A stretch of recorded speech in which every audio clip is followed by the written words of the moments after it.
मामा ने कुछ कहा, डांटा है उन्होंने? नहीं भाई।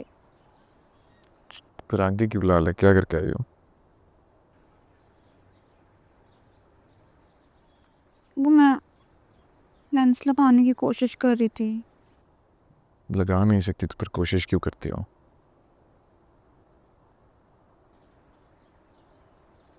ताकि आपको अच्छी लग जाऊं।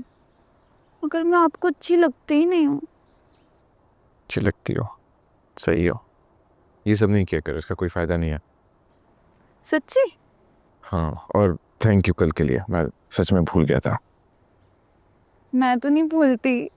हम्म, मैं दूध डालना भूल गई हूँ। हाय अल्लाह।